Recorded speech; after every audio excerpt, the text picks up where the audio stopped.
आपने ना जाने जासूसी के कितने किस्से सुने होंगे। जासूसी पर मिशन इम्पॉसिबल जैसी मूवी भी देखी होगी।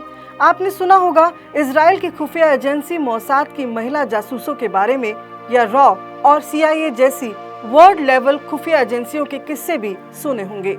और अगर यही किस्सा किसी भारतीय महिला जासूस से जुड़ा हो तो ये और भी ज्यादा रोचक हो जाता है। महिला जासूस की जिंदगी की शुरुआत अपने आप में हैरत अंगेज है, लेकिन अंत बेहद चौंकाने वाला है और अफसोसजनक भी। मगर ये किस्सा बहुत सीख भी देता है, जिससे ये भी पता चलता है कि जिंदगी बस जीने का नाम नहीं, बल्कि इंसान का जीवन किसी मिशन का नाम है, जो ना जाने कितने अनजाने रास्तों से होता हुआ रोमांच के एवरेस्ट तक जा पहुंचता है।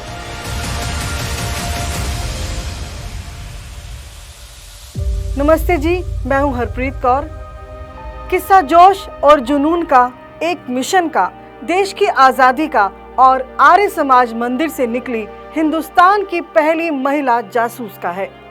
उस महिला जासूस का जिसे हिंदुस्तान के खुफिया महकमे में हीरा नागिनी के नाम से पहचाना जाता था, जिसका डसा हुआ दुश्मन पानी नहीं मांग पाता था। साल था 1902। दिल्ली से सटे उत्तर प्रदेश के आज के बागपत जिले में खेकड़ा गांव में एक बच्ची का जन्म हुआ था। एक अच्छे खासे खाते पीते परिवार में बच्ची पैदा हुई। नाम दिया नीरा।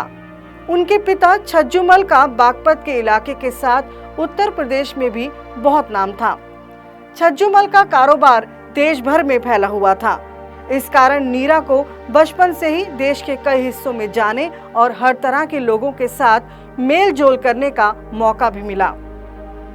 छज्जूमल का ज्यादातर कारोबार उस वक्त के कलकत्ता यानी आज के कोलकाता में था। पिता आर्य समाज से जुड़े थे तो बेटी का सरनेम आर्या दिया गया। वो बन गई नीरा आर्या। मैं नीरा आर्य, मैं एक अनाथ बेटी।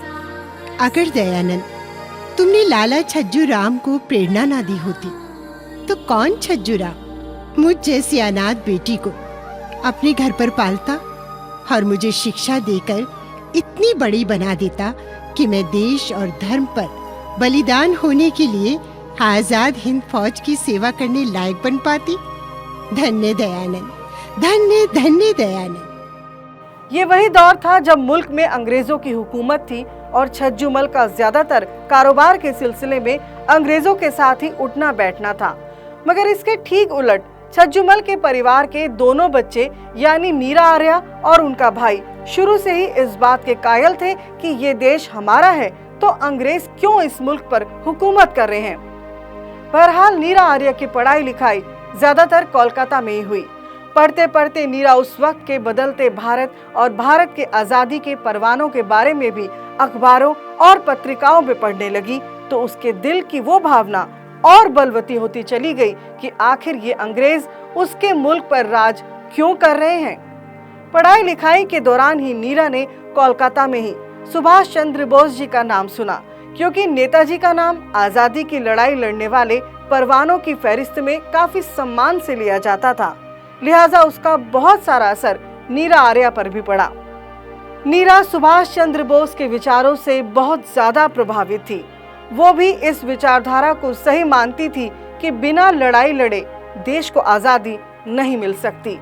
इसी बीच सुभाष चंद्र बोस ने आजाद हिंद फौज का गठन किया और नीरा आर्या भी इस आजाद हिंद फौज में शामिल होने को उतावली हो गई। और इसी सिलसिले में नीरा ने सुभाष चंद्र बोस से मुलाकात की और अपनी विचारधारा के बारे में उनको बताया। सुभाष चंद्र बोस उस सयानी हो चुकी नीरा आर्या की सोच और समझ के कायल हो गए।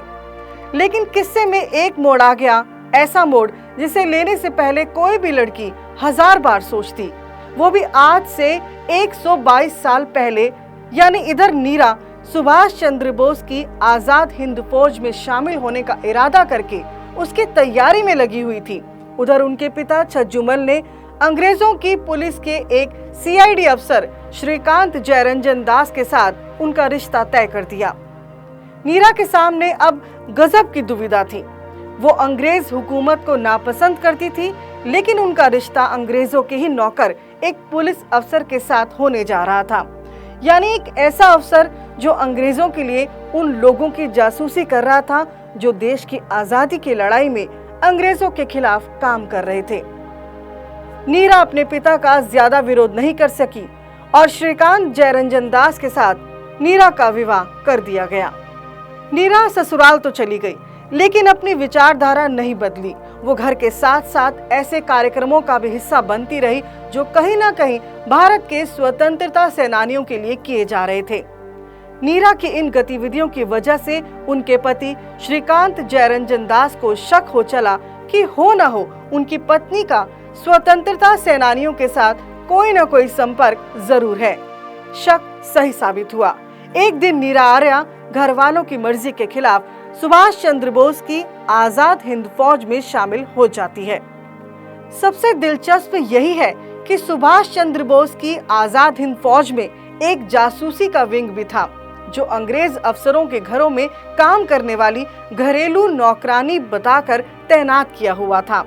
ये महिला जासूस देखने में घरेलू नौकर होती, लेकिन असल में होती थी आजाद हिंद फौज की जासूस, जो न सिर्फ अच्छी अंग्रेजी समझ सकती थी बल्कि कोडवर्ड में की गई बातों का मतलब भी निकालने में माहिर थी और उन बातों को इकट्ठा करके अपने एजेंट्स तक पहुंचा देती थी। नीरा जासूसी विंग में शामिल हो गई। अपनी जासूसी के दिनों में नीरा आर्या ने अंग्रेज अफसरों के कई बड़े ऑपरेशंस की जानकारी अपने महकमे तक पहुंचाई, जिससे कई मौकों पर कई क्रांतिकारियों की जान को बचाया जा सका। नीरा आर्या के काम से सुभाष चंद्र बोस भी बहुत प्रभावित हुए और उन्होंने नीरा आर्या को देश की पहली महिला जासूस का खिताब दिया। नीरा के पति श्रीकांत जयरंजन दास का शक अब यकीन में बदल चुका था। उसने अब अपनी पत्नी की जासूसी करनी शुरू कर दी। कुछ ही दिनों में श्रीकांत जयरंजन दास को यह पता चला कि नीरा आर्या आजाद हिंद फौज बनाने वाले सुभाष चंद्र बोस के बेहद करीब है। इसी बीच अपनी पत्नी का पीछा करते हुए श्रीकांत जयरंजन दास उस ठिकाने पर पहुंच जाता है जहां सुभाष चंद्र बोस अपने साथियों के साथ अक्सर गुप्त बैठकें किया करते थे। सीआईडी अफसर श्रीकांत जयरंजन दास ने जैसे ही सुभाष चंद्र बोस को देखा और गोली चला दी। अपने हीरो पर गोली चलते देख नीरा आर्या बीच में कूद पड़ी। वो ट्रेंड जासूस थी। नीरा को बीच में आता देख श्रीकांत जयरंजन दास को ये गुमान हो गया कि नीरा चूंकि उनकी पत्नी है, लिहाजा वो उनके और सुभाष जी के बीच में नहीं आएगी। इसी गुमान के साथ श्रीकांत दोबारा निशाना सुभाष चंद्र बोस की तरफ साधता है, लेकिन इससे पहले श्रीकांत गोली चला पाता, नीरा आर्या ने अपने पास छुपा कर रखे खंजर से अपने ही पति को कत्ल कर दिया। वो खंजर सीधा श्रीकांत के पेट में उतार दिया। नेताजी सुभाष ये सब देखकर हैरान रह गए, क्योंकि उस जमाने में ऐसा समर्पण ना तो देखने को मिलता था और ना ही कोई किस्सा सुनने को।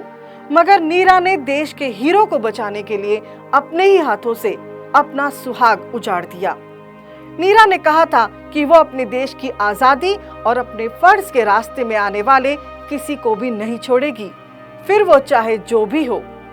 ये किस्सा उस जमाने में बहुत चर्चा में रहा और लोगों ने नीरा को वीरांगना कहना शुरू कर दिया। नीरा अपना काम और अपना फर्ज निभाती रही और इसी बीच उनका भाई भी क्रांतिकारियों की फौज में शामिल हो गया।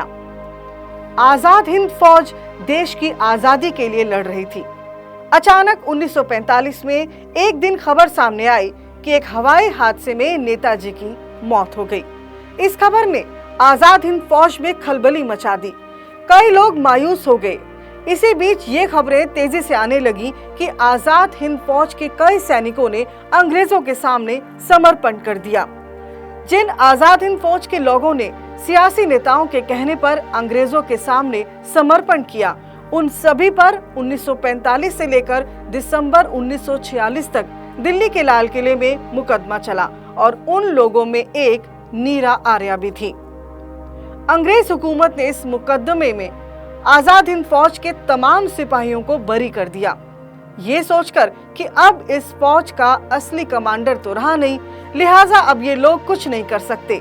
लेकिन एक सिपाही को इस मुकदमे से बरी नहीं किया गया था और वो थी नीरा आर्या, देश की पहली महिला जासूस।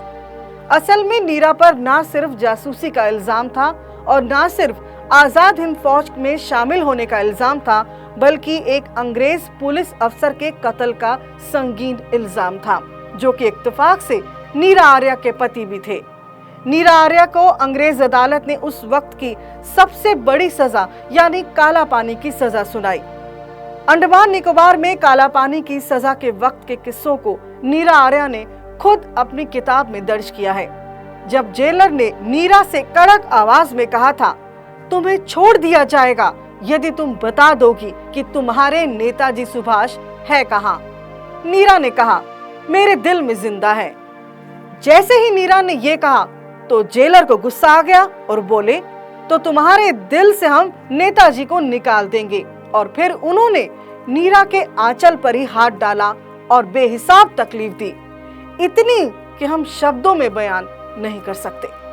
अंडमान की जेल के जेलर की ज्यादती सहने के बाद, देश की आजादी के बाद, जब काला पानी में उम्र कैद की सजा काट रहे कैदियों को हिंदुस्तान की हुकूमत ने रिहाई दी, तो उसमें नीरा आर्या भी एक थी।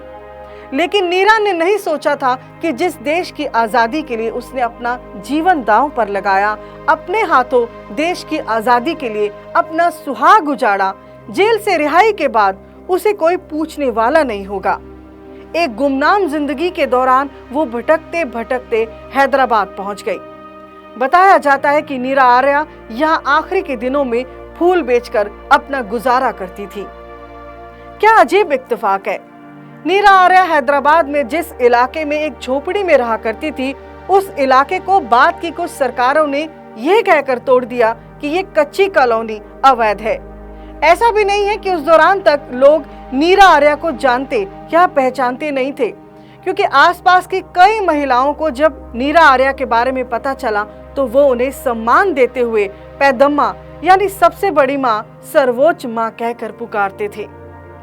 बहरहाल आखिरी वक्त पैदम्मा यानी नीरा आर्या ने हैदराबाद में बेहद गरीबी और मुफलिसी से गुजारा और 26 जुलाई 1998 को हैदराबाद के उस्मानिया अस्पताल में नीरा आर्या और देश की पहली महिला जासूस ने आखिरी सांस ली। एक गुमनाम मौत ने उसे वक्त के साथ पूरी तरह से भुला दिया। नीरा आर्या की कहानी जानकर कितना भी कोशिश कर लो, आंखों से आंसू टपक ही पड़ते हैं, रूह कांप जाती है।